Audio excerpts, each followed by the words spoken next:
Hello, this is Cheryl McCoy, talking from week 3, MM10, on the role of the manager, online or face-to-face in Moodle or not. The traditional role of the manager is a fairly new one. We didn't have even a principal until about 100 years ago.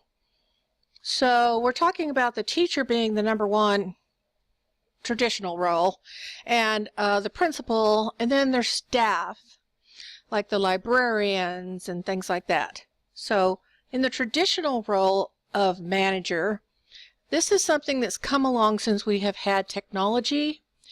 I would think that you might think about a tech director, tech assistant, whatever, somebody who takes care of the technology in the school or works with the behind-the-scenes management part of it.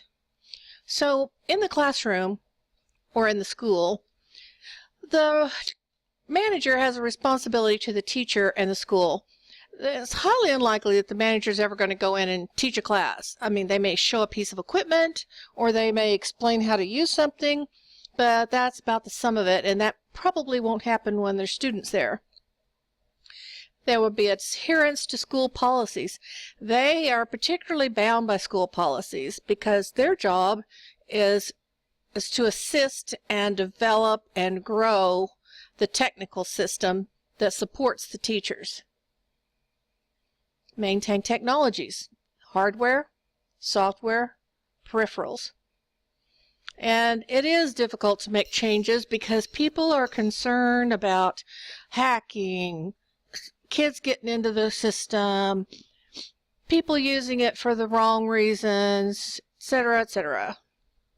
Now, online, while online itself is fairly new, the manager's been right there from the very beginning because they really have more technical proficiencies than the teacher. Their responsibility may or may not be the same as in school. The manager could also be a teacher and an owner. So the teacher could be everything, like Dr. Nellie. She's an administrator, she's the manager, she's the teacher, etc.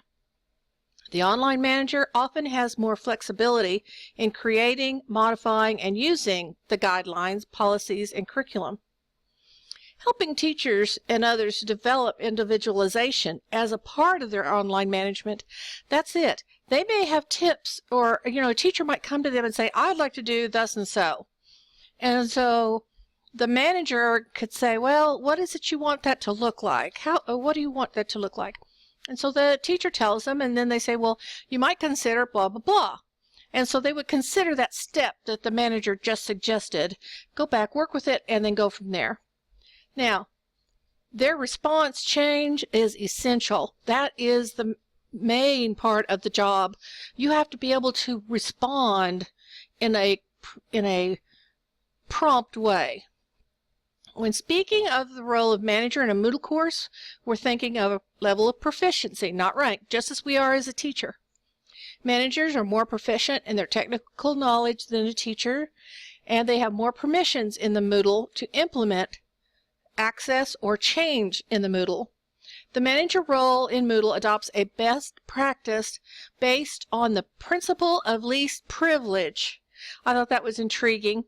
This suggests that admins should normally use a manager role and not an administrator account. And they were using an example as Linux.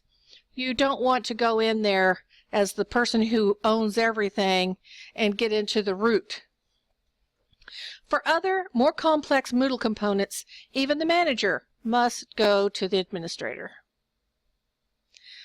Okay, so here we are. We've discussed the manager's role in school, the manager's role in a Moodle, and here are the web links that I used to help develop this short, brief explanation of the role of the manager in school and in Moodle.